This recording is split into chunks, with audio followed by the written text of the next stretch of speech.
Donc bonjour tout le monde. Voici un petit vidéo sur l'autorité dans l'Église catholique. Puis j'aimerais dire l'Église en général, comment que on pourrait voir ça, là, disons quelqu'un qui serait pas chrétien en fait.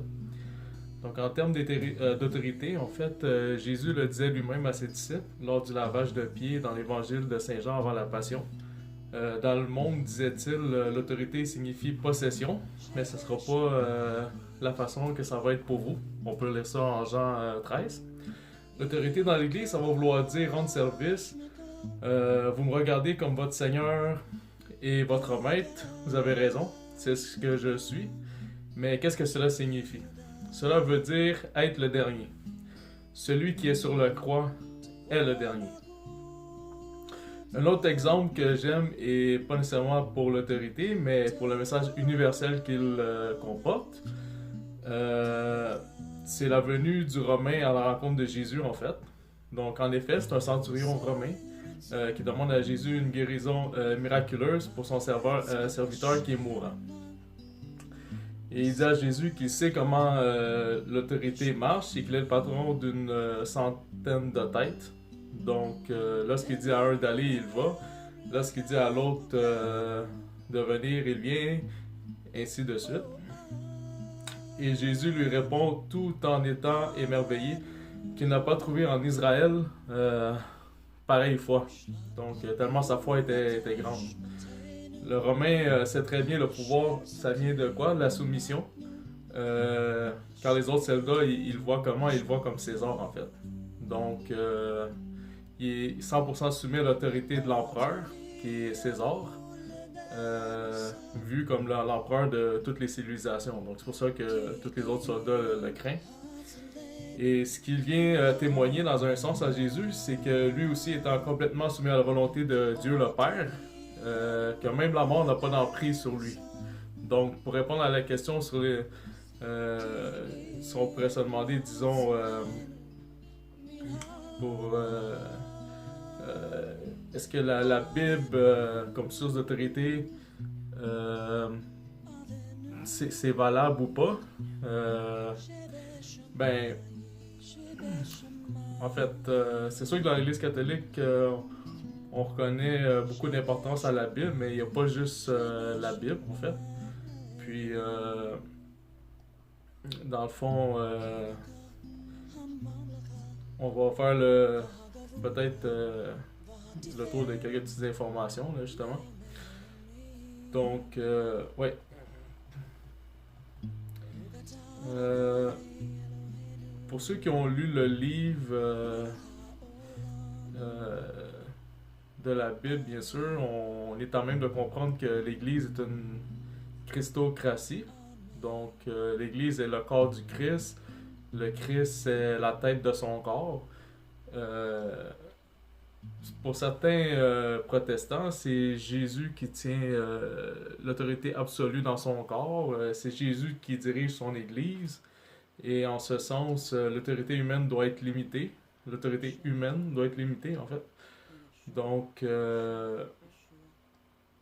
c'est pour ça qu'il y a une idée qui est avancée, c'est la divination du pouvoir, qui serait contestée par certains passages bibliques, comme dans Matthieu 23, 8, 11, qui dit de ne pas se faire appeler maître ou père. Souvent, les protestants, ils rappellent ça aux catholiques. Ou encore le passage dans 3 Jean 9, 10, où l'apôtre il serait en colère contre Diotréphès, parce qu'il agirait d'une certaine manière comme un dictateur, en fait. Et que dans Colossiens 4, 17, Paul interpelle le responsable Archippe. Donc, en gros, pour certains protestants, l'autorité est en premier en Christ, jamais absolue, puis sous une direction directe du Christ et la parole divine. Puis cette autorité déléguée doit être en mesure de rendre des comptes. Par contre, c'est pas tout vrai, c'est pas tout faux. Les catholiques sont pas tous en accord ou en désaccord avec ça, mais il serait peut-être intéressant de souligner quelques petits points ici. Ce qui est utile de rappeler les faits sur le rôle de père dans la foi, en fait. Puis l'utilisation qu'on peut le retrouver même dans la Bible. En effet, dans la Bible, Paul appelle Timothée son fils dans la foi. Donc, si on ne peut pas appeler personne père dans la foi, Saint Paul, lui, il le faisait. Donc, dans 1 Timothée 1-2. En ce sens, donc, lui-même se réfère en termes de père dans la foi. Donc, lui-même, il s'appelle le père dans la foi, tu sais. Donc, un autre souci qui serait à noter, c'est dans les Jean, quand il écrit, dans ses épîtres, il fait référence à ses lecteurs comme à ses enfants. Donc, on peut le lire dans 1 Jean 2. Donc, si vous voulez, vous allez voir que Jean aussi se réfère à un père dans la foi. Donc là, on vient de nommer pas n'importe qui, là, Saint Paul puis Saint Jean. Donc, qui se réfèrent aussi en termes de père dans la foi. Puis évidemment, il faut comprendre que Jésus, il n'a jamais voulu que ses enfants détestent leurs parents, en Matthieu 23. En fait, ce qu'on appelle, là, le terme pour décrire ça s'appelle une hyperbole. Puis ça sert à mesurer l'importance des mots. Là. C'est comme, on pourrait dire en d'autres termes, pratiquement une exagération du propos. L'important, c'est de rester humble avant tout. C'était ça, en gros, le message, en fait. Là. Donc, encore une fois, un autre thème qui peut être abordé, c'est l'Église puis le fonctionnement de l'autorité à l'intérieur de celle-ci. Ben, je crois qu'il serait judicieux de connaître les points de vue de l'Église catholique sur ce qu'est l'Église et pour ensuite se concentrer sur l'autorité au sein de celle-ci. Donc, il faudrait noter que le mot ecclésia, en fait, en grec, signifie littéralement le rassemblement de ceux appelés en dehors de quelque chose pour faire émission dans une autre chose. Donc, autrement dit, sortir du monde pour rentrer dans l'Église. Il faut bien comprendre que dans les Écritures, le monde, ça ne veut pas dire la planète, mais les humains qui vivent en dehors de la religion, en dehors de l'Église que Jésus a fondée, en fait. Donc Saint Augustin, un des pères de l'Église, justement, on parlait de père en fait tantôt, c'est reconnu autant pour les protestants que les catholiques, eux qui sont à la base même de la fondation de l'Église en fait, et même on pourrait dire la Bible en fait avec l'Église catholique dans les années environ 400. Donc Saint Augustin, lui, est dans un de ses nombreux ouvrages, La Cité de Dieu, a dit qu'il y a vraiment deux sortes d'êtres humains. Qu'ensemble, ils forment deux corps différents, si l'on veut, ou organismes différents. Donc, le premier, c'est la cité de Dieu. Puis l'autre, bien sûr, c'est comme on disait, c'est la cité du monde, en fait. Donc, tu peux pas être membre des deux. Il faut que tu sois membre de un ou membre de l'autre. C'est pas compliqué, là. Un t'amène au paradis, l'autre t'amène en enfer. Donc, c'est sûr que rendu là, il y a un choix à faire. Puis, l'Église de Jésus, c'est ceux qui sont appelés en dehors du corps du monde pour rentrer dans celui du Christ. On se rappelle, le Christ, c'est l'Église, c'est son corps, puis lui, il est la tête de l'Église. Donc, ces gens-là, on pourrait nommer les chrétiens, en fait. Donc, ceux qui vont à la suite du Christ, qui suivent le Christ, sont déplacés dans un endroit qui est différent. On pourrait dire greffés même à un arbre. Ce dont Jésus pourrait faire référence, on pourrait lire dans la Bible en Jean 15,5. Aussi, il y a le sang qui circule à travers l'Église, la cité de Dieu. Bien sûr, le thème de l'Eucharistie qui revient, en fait. Donc, le sang du Christ. C'est une autre sorte de sang qui circule que celui qui circule dans la cité du monde. D'ailleurs, les protestants, des fois, ils disent que le terme de l'Église apostolique, c'est résolu. Donc, que le terme d'autorité apostolique, certains vont dire, certains ils croient pas du tout. Certains vont dire ça a existé, ça n'existe plus. Ils vont dire les apôtres sont plus vivants, donc il faudrait parler d'une autorité post-apostolique. Parce que eux, ben, certains protestants ne reconnaissent pas la succession apostolique. Mais il est à noter que pour les catholiques, les, les, les saints sont toujours vivants en fait. Donc, c'est pour ça qu'on dit succession apostolique. Donc, les saints, au paradis, il y a juste des saints. Donc, si vous n'êtes pas un saint, vous n'allez pas être au paradis. Là. Donc, c'est un terme qui est très important. J'avais fait quelques vidéos déjà là-dessus. Puis comme par exemple dans la Bible, Jésus dit qu'il a montré à Élie et Moïse. Donc on voit qu'ils sont toujours vivants. Puis ça c'est en Luc 9, 28, 36. Ils seront lorsque Jésus devient tout blanc, ses vêtements deviennent tout blancs, il brille. Puis il est en train de parler avec Moïse puis Élie. Puis si je ne me trompe pas, c'est même Pierre qui a demandé est-ce qu'on monte une tente pour Élie et Moïse. Donc, ça, c'était un exemple vraiment clair que Jésus a montré que, comme quoi les saints ils sont toujours vivants. Ou encore Saint Paul lui-même qui dit nous sommes entourés de témoins. Donc, ils sont là, ils sont autour de nous, les saints. On peut les prier, c'est la communion des saints en fait, là. On peut communier. On peut le lire en Hébreux 12.1. Puis on pourrait aussi parler de l'allégorie à la Vierge Marie, la Sainte Mère de Dieu, qui est décrite dans l'Apocalypse comme la mère de toute l'Église. Et Satan qui essaie de s'attaquer à ses enfants. Donc on peut lire ça en Apocalypse 12.17. Puis bien sûr, il y a eu de nombreuses apparitions là, après sa vie sur terre là, de Marie. Là. On n'a qu'à penser à Notre-Dame de Lourdes, où elle annonçait le 25 mars 1858 à Bernadette Soubirous qu'elle était l'Immaculée Conception. Aussi, les 11 apôtres, il faut se rappeler, ils ont remplacé Judas. Donc, c'est clairement une succession d'apôtres. Là. Donc, quand Judas s'est suicidé, on est en train de se demander, n'a-t-il pas eu succession apostolique ce jour-là? Mais effectivement, il y a eu une succession apostolique, c'est là que ça a commencé.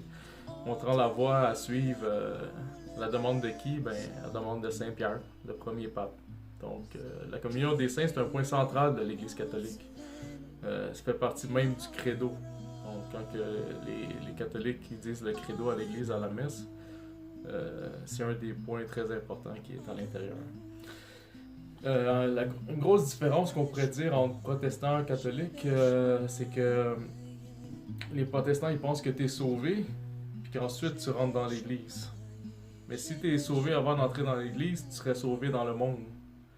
Donc, comme disait Saint Augustin, et c'est pas comme ça que les catholiques l'ont vu depuis toujours.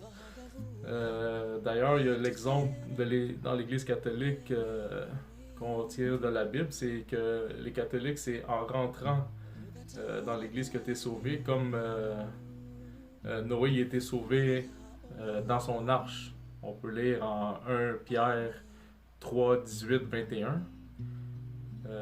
Puis une grande encyclique de l'Église catholique écrite par le pape Pie XII définit l'Église comme étant le corps mystique du Christ.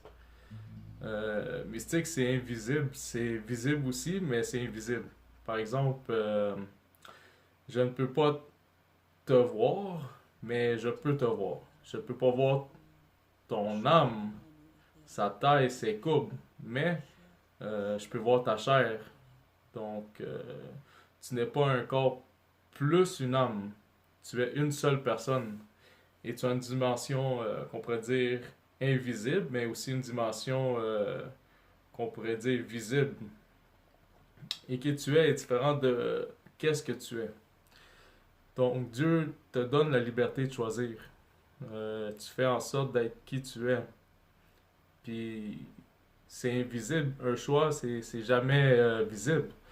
D'ailleurs, les philosophes matérialistes rejettent le libre arbitre. Pourquoi? Parce qu'ils ne le voient pas. Ce n'est pas visible, mais c'est ce qui détermine tout de la vie humaine. Ça commence de l'intérieur, en fait, notre intérieur à nous. Euh, donc, des fois, un autre point aussi, c'est que certains protestants accrochent beaucoup sur le terme de la démocratie, que nous connaissons, nous, ici, en fait, là, dans les années 2000, en fait, en tant que Nord-Américain, mais c'était pas un... euh, ça n'a jamais été dans les paroles de Jésus, en fait, là. Puis les Juifs, ils connaissaient très bien la Torah, puis ils attendaient le retour d'un roi. Donc, avec une royauté, un royaume. Donc, pas de démocratie. Des fois, ça nous rend pas justice, justement, qu'on soit là 2000 ans après, puis qu'on essaie de comprendre le point de vue de la Bible sans connaître le point de vue vraiment des Juifs, comment qu'eux ils pensaient, puis c'était quoi le Messie, qu'est-ce qu'ils attendaient, tu sais. Fait que c'est ça, donc il attendait le retour d'un Messie, pas d'une démocratie. Puis c'est vraiment dit qu'il remettrait le royaume d'Israël sur la carte du monde. Donc après avoir établi Simon comme Pierre, Jésus promet de donner à Pierre les clés du royaume des cieux. Euh, c'est une allégorie, mais clairement une référence aux clés de l'intendant qu'on peut lire dans l'Isaïe 22, puis aussi le portier qu'on lit en Marc. Donc le trône de David il était vacant depuis la captivité babylonienne de 586 avant Jésus-Christ. Donc ça faisait longtemps qu'il attendait ça.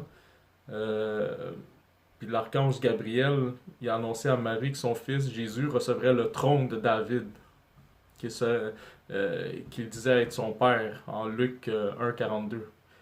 Donc, même l'ange Gabriel, il parlait d'un royaume avec un roi. Donc, il n'y avait aucune question de démocratie, là, en fait. Là. C'est important de ramener la vérité, la parole de Dieu. Hein. Lorsque Jésus, le nouveau roi d'Israël, rétablit le trône de David, il l'a nommé Pierre. Donc Simon, il l'a nommé Pierre. Pierre, c'est quoi? C'est la fonction d'intendant royal qui régnerait sur la maison du roi. Puis les clés représentent l'exclusivité. Euh, c'est la possession de seulement une personne. Cette autorité a été accordée seulement à Pierre, pas aux autres disciples. Même Saint Paul se référait dans la Bible à Simon, pas comme Simon, mais comme Pierre. Pourquoi? Parce qu'il avait l'autorité, il avait reçu ce poste-là d'intendant royal, en attendant que Jésus revienne. Parce que Jésus l'a dit, il dit qu'il était parti faire une place pour nous au paradis, qu'il allait revenir. Mais il fallait quelqu'un en attendant pour prendre soin de ses brebis. Donc, puis c'est ça, Saint Paul, il est allé pour le rencontrer, il voulait pas faire cavalier seul, tu sais. Puis il s'est rangé du côté de Saint-Pierre, puis il a reconnu son autorité. Euh, la preuve, il l'a appelé Pierre, là, il l'a pas appelé Simon. Celui qu'on appelle dans la Bible Céphas, en Galates 1,18, mais c'est ça, c'est Pierre en araméen, mais qui disait dans le temps Képhas. Euh, Pierre. Sur Pierre, je bâtirai mon église. Donc, les fonctions de l'intendant royal sont succédées en Israël. Il y a toujours eu un roi. Dès qu'il y a eu un roi, en fait, il y a toujours eu un intendant royal. Donc, les Juifs ils connaissent leur histoire. Ils comprennent que, sans même l'ombre d'un petit doute, là, que le poste de Pierre sera occupé par des successeurs. De même que le poste de l'intendant royal à Juda, la même chose. Donc l'intendant royal, c'est sûr c'est une personne immortelle, il va mourir, mais le poste, lui, ne meurt pas. Il continue donc d'exister même après la mort de ce dernier.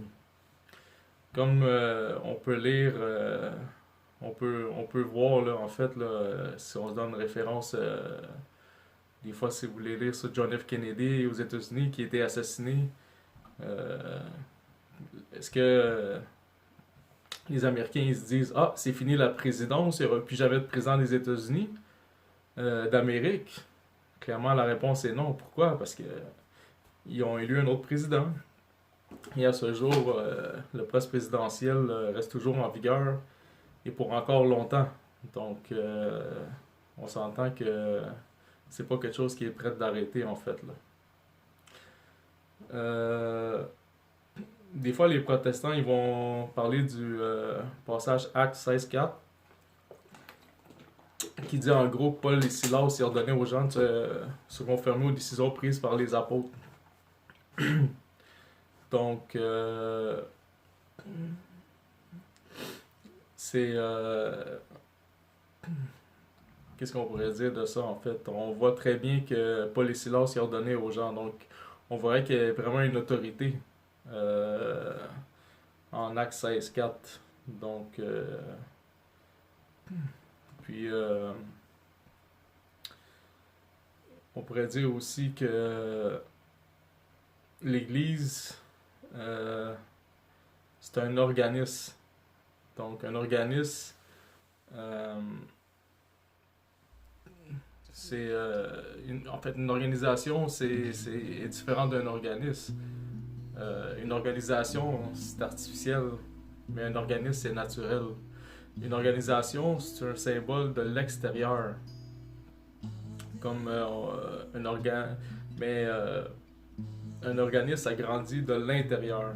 Puis à travers l'histoire de l'Église, le développement des doctrines, le développement de plusieurs nouvelles idées, déclarations, principes, euh, institutions dans l'Église, c'est tout organique de l'intérieur.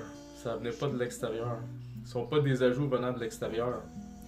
Comme des nouvelles roues, on pourrait dire, sur une voiture. Là. Ça serait vraiment comme extérieur, en fait. Là. Cela peut être vu, on pourrait donner un exemple, une petite fleur, mais qui devient une grande fleur. Donc c'est quelque chose qui grandit de l'intérieur, ça n'a pas été rajouté en fait là. Euh, donc et puis aussi Jésus à chaque fois qu'il parle de l'Église, il utilise souvent une analogie à la nature. Euh, la raison est que l'Église est un corps. Donc puis Jésus il est pas le chef comme le diraient certains protestants. C'est mal décrire le rôle de Jésus. Il est la tête de l'Église, ça c'est vrai. Mais il nous laisse toujours un